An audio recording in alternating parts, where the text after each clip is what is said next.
मेरा नाम आर्यन है और अगर आप यह कहानी सुन रहे हैं तो मैं आपसे सिर्फ एक बात कहना चाहता हूं। अगर आपकी जिंदगी में कभी कोई ऐसा इंसान आए जो कहे कि वह आपके बिना जी नहीं सकता, तो उससे दूर हो जाइए, क्योंकि कुछ लोग प्यार नहीं करते, कुछ लोग आपको अपना बनाना चाहते हैं हमेशा के लिए। मेरी मुलाकात रिया से कॉलेज में हुई थी।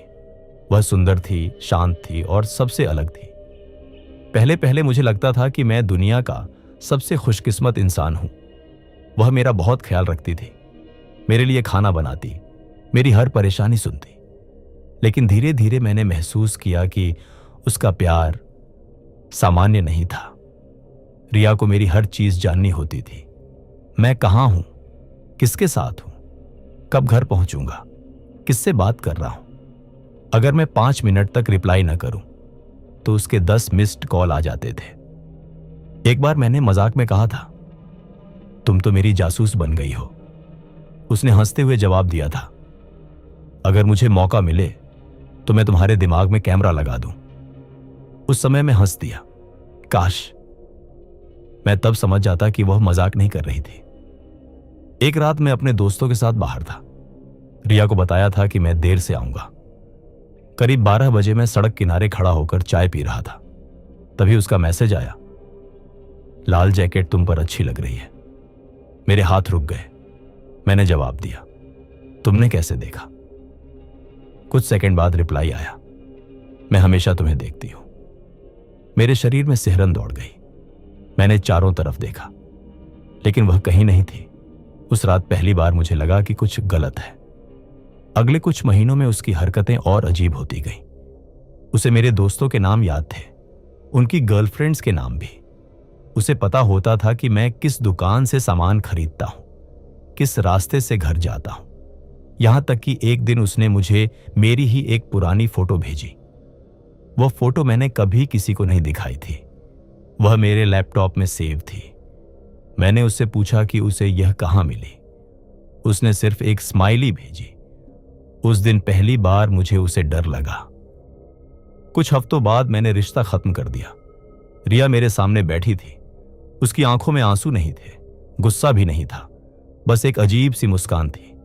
मैंने कहा, रिया, यह अब ठीक नहीं है। वह कुछ देर मुझे देखती रही, फिर बोली, अगर मैं तुम्हें खो दूं तो मेरे पास बचेगा क्या? मैं चुप रहा। वह उठी, मेरे कान के पास झुककर फुसफुसाई, तुम मुझे छोड़ सकते हो, लेकिन मैं तुम्हें कभी नहीं छोड़ूंगी। उसके बाद मैंने नंबर बदल लिया, सोशल मीडिया बंद कर दिया और अपनी जिंदगी में आगे बढ़ने लगा। करीब 2 हफ्ते तक सब ठीक रहा। फिर एक रात मेरे फोन पर एक फोटो आई, अनजान नंबर से। मैंने फोटो खोली और मेरा दिल रुक गया। वह मेरी ही तस्वीर थी। मैं अपने बिस्तर पर सो रहा था। फोटो इतनी पास से ली गई थी कि मेरी सांस तक दिखाई दे रही थी। मतलब जिसने फोटो ली थी वह मेरे कमरे के अंदर था। मैं बिस्तर से कूदकर उठा, पूरे घर की तलाशी ली, कोई नहीं।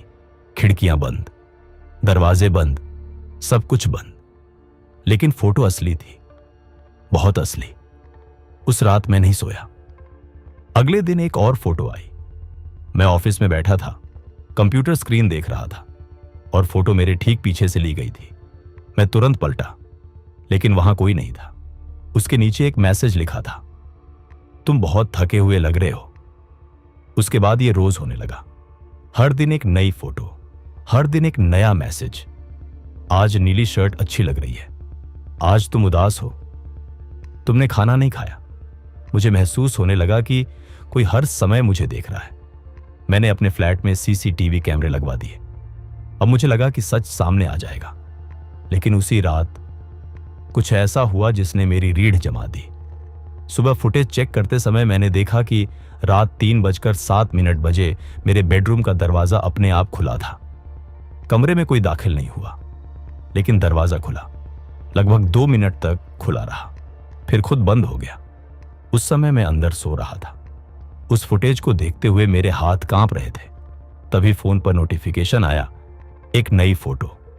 मैंने खोली। इस बार फोटो मेरे बिस्तर के बिल्कुल पास से ली गई थी और पहली बार फोटो में एक परछाई दिखाई दे रही थी। एक लड़की की। मैंने उसी दिन फ्लैट छोड़ दिया, दूसरे इलाके में शिफ्ट हो गया, लेकिन चीजें नहीं रुकी। वे मेरे साथ आ गईं। कुछ समय बाद मेरी मुलाकात नेहा से हुई। वह अच्छी थी, समझदार थी और मुझे लगा कि शायद अब सब ठीक हो जाएगा। लेकिन फिर एक रात नेहा का फोन आया।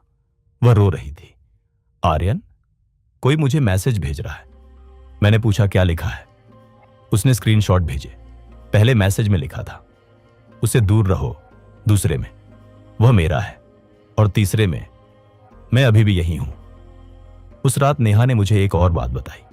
उसने कहा कि पिछले 3 दिनों से उसे एक लड़की दिखाई दे रही है, सड़क के उस पार, बस स्टॉप पर, और कभी कभी उसके घर के बाहर। लंबे बाल, सफेद चेहरा और अजीब मुस्कान। मेरा दिमाग सुन्न पड़ गया, क्योंकि मैं भी उसे देख चुका था। कुछ दिनों बाद मुझे एक पुराने दोस्त का फोन आया। उसने पूछा, तुम्हें रिया के बारे में पता है? मैंने कहा नहीं। कुछ सेकंड खामोशी रही, फिर उसने कहा, ब्रेकअप के 3 दिन बाद उसने आत्महत्या कर ली थी। मेरा खून जम गया। फोन मेरे हाथ से लगभग छूट गया। रिया मर चुकी थी। उस रात मैं बिल्कुल अकेला था, और पहली बार मुझे महसूस हुआ कि शायद मैं जिस चीज से भाग रहा था वह इंसान नहीं थी। रात के ठीक 3 बजे मेरे फोन पर फिर नोटिफिकेशन आया, एक वीडियो। मैंने कांपते हाथों से वीडियो चलाया। वीडियो मेरे ही कमरे का था। मैं बिस्तर पर सो रहा था। कैमरा धीरे धीरे मेरी तरफ बढ़ रहा था, जैसे कोई मेरे पास आ रहा हो।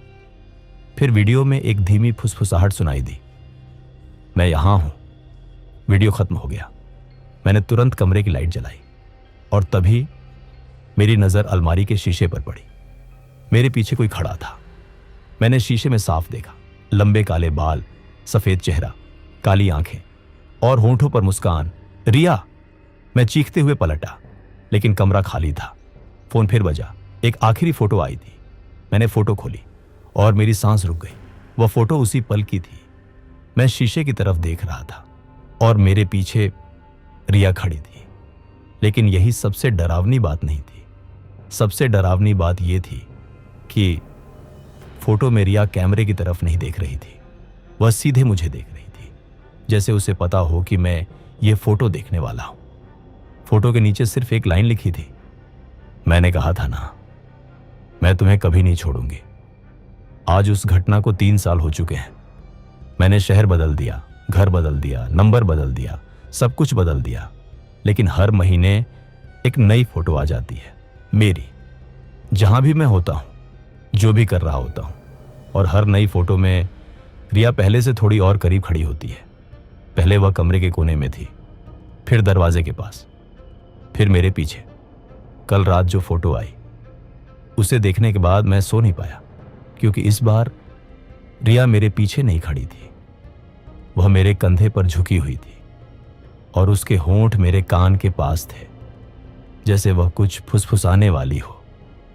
और मुझे डर है अगली फोटो में वह दिखाई नहीं देगी, क्योंकि तब तक शायद वह मेरे अंदर आ चुकी होगी। अगर आपको लगता है कि आप ऐसी स्थिति में हिम्मत से काम लेते, तो कमेंट में मैं डरता नहीं लिखिए। और अगर कहानी पसंद आई हो तो वीडियो को लाइक और चैनल को सब्सक्राइब जरूर कीजिए।